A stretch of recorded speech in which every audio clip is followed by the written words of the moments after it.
சமீபத்துல அதர்வாவோட நடிப்புல வெளியான திரைப்படத்துல குழந்தைய மாத்தி வச்சு அதனால ஹீரோ ஒரு பெரிய திருட்டு கும்பலோட முகத்திரைய வெளியே கொண்டு வந்திருப்பார். இப்ப அந்த படத்துல வர கிட்டத்தட்ட அதே மாதிரியான ஒரு சம்பவம் ஹைதராபாத்ல நடந்திருக்கு. ஹைதராபாத்ல ரூபாய் 90,000க்கு வாங்கப்பட்ட குழந்தைய 35 லட்சம் ரூபாய்க்கு ஒரு தம்பதியினருக்கு வாடகத்தாய் மூலமா பிறந்த குழந்தைன்னு சொல்லி விற்கப்பட்ட சம்பவம் பெரும் அதிர்ச்சியை ஏற்படுத்தி இருக்கு. இந்த சம்பவம் தொடர்பா இப்ப நம்ம விரிவா பார்க்கலாம். முதல்ல கடந்த 2024ஆம் ஆண்டு ராஜஸ்தானை சேர்ந்த தம்பதி குழந்தை பெற ஆலோசனை செய்யறதுக்காக செகந்திராபாத்ல இருக்க யூனிவர்சல் சிருஷ்டி கருவுறுத்தல் மையத்தை அணுகியிருக்காங்க. அப்ப அந்த மருத்துவமனையில இருந்த டாக்டர் நர்மதா அப்படிங்கிற மருத்துவர் அந்த தம்பதிக்கு வாடகத்தாய் முறையை தேர்வு செய்யவும் பரிந்துரை செஞ்சிருக்காங்க. வாடகத்தாய் மூலமா குழந்தை பெற அந்த தம்பதி கிட்ட இருந்து கிட்டத்தட்ட 35 லட்சம் ரூபாய் கட்டணமா வசூல் செய்யப்பட்டும் இருக்கு. தொடர்ந்து அந்த தம்பதி மருத்துவ நடைமுறைகளுக்கு விசாகப்பட்டினம் பிரான்ச்சுக்கு அனுப்பியும் வச்சிருக்காங்க. அதுக்கப்புறமா மருத்துவமனையில வாடகத்தாய் ஏற்பாடு செய்யப்படும்னோ அவங்களுடைய கரு மாற்று அறுவை சிகிச்சை செஞ்சு கரு உருவாக்கப்படும்னோ உறுதியோட சொல்லியும் அனுப்பி வச்சிருக்காங்க. தொடர்ந்து கடந்த 9 மாசமா கவுன்சிலிங், அப்புறம் சிகிச்சை, அப்புறம் வாடகத்தாய் பராமரிப்புன்னு பல முறை பணமும் செலுத்தியிருக்காங்க இந்த தம்பதி. இதுக்கிடையில வாடகத்தாய் பத்தின எந்த தகவலும் தம்பதி கிட்ட சொல்லவும் இல்லை. 9 மாசத்துக்கு அப்புறமா தம்பதி கிட்ட வாடகத்தாய்க்கு சி செக்ஷன் பண்ணியிருக்கோம், இன்னும் ஒரு 2 லட்சம் ரூபாய் செலவாகும் அப்படின்னு சொல்லி அந்த தம்பதி அதையும் கொடுத்து அதுக்கப்புறமா அந்த தம்பதி கிட்ட ஒரு ஆண் குழந்தையும் கொடுக்கப்பட்டிருக்கு மருத்துவமனை தரப்புல இருந்து. தொடர்ந்து தம்பதி கிட்ட குழந்தையோட பிறப்பு சான்றிதழ் உட்பட எல்லா போலி ஆவணங்களையும் கொடுத்திருக்காங்க அந்த மருத்துவமனை நிர்வாகம். அந்த ஆவணங்களை சரிபார்த்த தம்பதி குழந்தையோட டிஎன்ஏ அறிக்கையும் கேட்டிருக்காங்க. அதுக்கு டிஎன்ஏ சோதனை எடுக்கல, ஆனா இது உங்க குழந்தை தான், எல்லா மருத்துவ முறையும் சரியாதான் செஞ்சிருக்கோம்னு ரொம்ப உறுதியா மருத்துவமனை தரப்புலையும் சொல்லியிருக்காங்க. தம்பதியிடம் வழங்க மறுத்ததுனால இப்போ அவங்க ஒரு பக்கம் லைட்டா சந்தேகமும் அடைஞ்சிருக்காங்க. அதாவது டிஎன்ஏ ரிப்போர்ட் கேட்டு ஏன் இவங்க கொடுக்கல அப்படிங்கிறதுனால ஒரு குழப்பத்தை அடைஞ்சிருக்காங்க அந்த தம்பதி. இதனால என்ன பண்ணியிருக்காங்கன்னா அடுத்தபடியா அவங்களுடைய தரப்புல இருந்து, அதாவது அந்த தம்பதியோட தரப்புல இருந்து குழந்தைக்கு ஒரு டிஎன்ஏ டெஸ்ட்டை எடுத்திருக்காங்க. டெல்லி வசந்த் குஞ்ச் தடவியல் ஆய்வகத்துல தான் இந்த குழந்தைக்கும் அப்புறம் தந்தைக்கும் டிஎன்ஏ பரிசோதனையை செஞ்சிருக்காங்க. அந்த பரிசோதனையில குழந்தைக்கும் இந்த தம்பதிக்கும் எந்த மரபணு தொடர்பும் இல்லை அப்படின்னு பரிசோதனை முடிவும் வெளியே வந்திருக்கு. இதனால அதிர்ச்சி அடைஞ்ச தம்பதி என்ன பண்ணியிருக்காங்க, மருத்துவர் நர்மதா கிட்ட இது குறித்து கேட்டப்ப ஆரம்பத்துல தம்பதியை சமாளிக்கிறதா நினைச்சு ஒரு சில பொய்களை சொன்னவங்க அடுத்த கட்டம் முடியாம போனதுனால மிரட்ட ஆரம்பிச்சிருக்காங்க. இதனால அதிர்ச்சி அடைந்த தம்பதி என்ன பண்ணிருக்காங்கன்னா கோபாலபுரம் காவல் நிலையத்துல உரிய ஆதாரங்களோட போலீஸ்ல புகாரை கொடுத்திருக்காங்க. இதனால கருவுறுத்தல் மையத்தை போலீசார் கைப்பற்றி விசாரணை வளையத்துக்குள்ள கொண்டு வந்திருக்காங்க.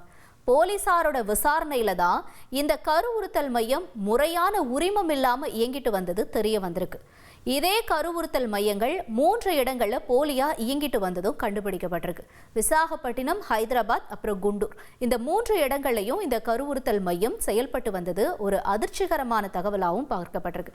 இன்னும் அதிர்ச்சிகரமான தகவலா நம்ம இந்த விஷயத்துல பார்க்கறது என்னன்னா, அதாவது சம்பந்தப்பட்ட இந்த மருத்துவர் மேல ஏற்கனவே இந்த கருத்தரிப்பு மையம் மேலையும் இந்த மருத்துவர் மேலையும் கிட்டத்தட்ட 10க்கும் மேற்பட்ட வழக்குகள் முன்னாடியே பதிவு செஞ்சோம் இருக்காங்க. ராஜஸ்தானை சேர்ந்த தம்பதிக்கு அசாம் மாநிலத்தை சேர்ந்த ஒரு பெற்றோரின் குழந்தை கொடுக்கப்பட்டதா அதிர்ச்சி தகவல் வெளியாயிருக்கு. அதாவது இந்த தம்பதிக்கு என்ன பண்ணியிருக்காங்கன்னா அசாம் மாநிலத்தை சேர்ந்த ஒரு ஏழை தம்பதியினுடைய குழந்தைய 90,000 ரூபாய்க்கு வாங்கி அதை ஐவிஎஃப் மூலமா பிறந்த குழந்தை அப்படின்னு சொல்லி 35 லட்சம் ரூபாய்க்கு விற்பனை செஞ்சது. கிட்டத்தட்ட விற்பனை அப்படின்னு தானே சொல்லணும், விற்பனை செஞ்சிருக்காங்க. இந்த விஷயம் போலீசார் தரப்புல அதிர்ச்சியை ஏற்படுத்தினால இந்த மருத்துவர் பத்தியும் இந்த கருத்தரிப்பு மையத்தை பத்தியும் முன்னாடி இருக்கிற வழக்குகள் ஏதேனும் இருக்கா அப்படின்னு சொல்லி ஆராய்ஞ்சல தான் பல அதிர்ச்சிகர தகவல் வெளியாயிருக்கு. 2016 அமெரிக்காவை சேர்ந்த என்ஆர்ஐ தம்பதியை வாடகத்தாய் மூலமா தங்களுக்கு வழங்கப்பட்டதா சொல்லி குழந்தை உயிரியல் ரீதியா தங்களுக்கு தொடர்பு இல்லை அப்படின்னு சொல்லியும் புகார் கொடுத்திருக்காங்க. இந்த வழக்கு தொடர்பா தெலங்கானா மருத்துவ கவுன்சிலர் இவங்களுடைய 5 வருஷத்துக்கான உரிமையை ரத்து செஞ்சோ இருக்காங்க. இது 2016 நடந்தது. தொடர்ந்து 2020ஆம் ஆண்டுல விசாகப்பட்டினத்துல புதுசா பிறந்த குழந்தைகளை கடத்தியதற்காக டாக்டர் நர்மதா உட்பட 5 பேரும் கைது செஞ்சிருக்காங்க. வழக்கு தொடர்பா இப்ப 8 பேரை போலீசார் கைது செஞ்சிருக்காங்க. அதுல டாக்டர் நர்மதா, அப்புறம் ஜெயந்த் கிருஷ்ணா, ஒரு வழக்கறிஞர், அப்புறம் இவங்க எல்லாமே கைது செஞ்சிருக்காங்க.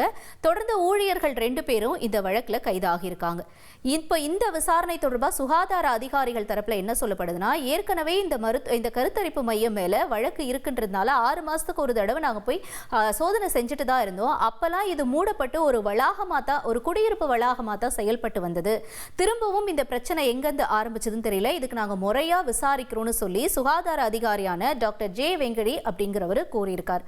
தொடர்ந்து இந்த கருவுறுத்தல் மையத்துல சிகிச்சை எடுத்துக்கிட்டவங்க யாருன்னு சொல்லி அவங்கள அடையாளம் கண்டுபிடிச்சோம். இப்ப விசாரணையை தீவிரப்படுத்தி இருக்காங்க போலீசார்.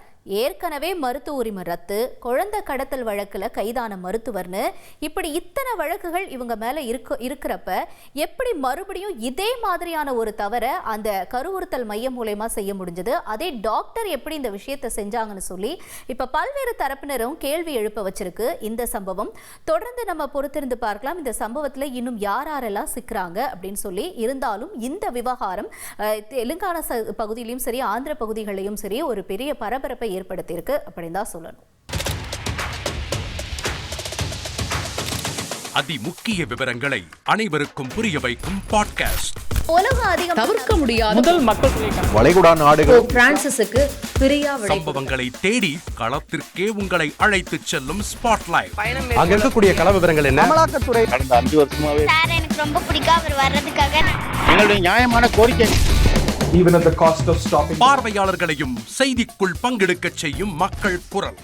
50 ரூபாய் எங்களுக்கு தண்ணிக்கு ஒரு தீர்வே இல்லைங்க 10 வருஷமா. எங்களுக்கு சரியான ஒரு விடிவு கிடைக்கவில்லை. 60,000 ஏக்கருக்கு தான் கேட்கிறோம், பிச்சை கேட்கறாங்க. புத்தம் புதிதாக, வித்தியாசமாக ஹெலிகாப்டர்களின் உதவி என்ன படிக்கலான்றதுல பேரண்ட்ஸும் என்கரேஜ் பண்ணணும், ஸ்டூடெண்ட்ஸும் தேர்வு செஞ்சு. எனக்கும் சீமானனுக்கும் பெரிய வித்தியாசம் இல்லைங்க. ஒரு பாயிண்டா சொல்லணும். உங்களுக்கான தலைவர்களை பொழுதுபோக்கு தளத்தில் தேடாதீர்கள், போராட்ட களத்தில் தேடுங்கள். அனைத்தும் உங்களுக்காக. எப்போதும் இணைந்திருங்கள் தந்தி டிவியுடன். தவிர்க்க முடியாத தம்ப்நெயில்ஸ், கலக்கலான கண்டென்ட்ஸ், சினிமாவும் சீரியஸ் பிரச்சனைகளும், பல வருடங்கள் இடைவெளி கலகலப்பும் கைகலப்பும். Me too, love you. Thank you so much. Mass ஏத்துறது ஏற்ற தெரிக்குதுனாலே டன்னு தான். பிரேக்கே இல்லாமல் பிரேக்கிங் நியூஸ் சொல்லும் தந்தி டிவி ஆப். இன்ஸ்டா தலைமுறை வரை இறங்கி அடிக்கும் தந்தி டிவியின் டிஜிட்டல் எக்ஸ்க்ளூசிவ். அது தண்ணிக்குள்ள போகும்போது ஹேங் ஆயிடுச்சு. உங்களுக்கு விஜய் சார் எந்த அளவுக்கு ரொம்ப பிடிக்கும்? Of course, Malayalis are huge Vijay sir fans. 2 பேருமே ரொம்ப பிடிக்கும் எனக்கு. தந்தி டிவி ஆப்பை இலவசமா டவுன்லோட் செய்யுங்க. ஃபாலோ பண்ணுங்க, சப்ஸ்கிரைப் பண்ணுங்க, என்ஜாய் பண்ணுங்க.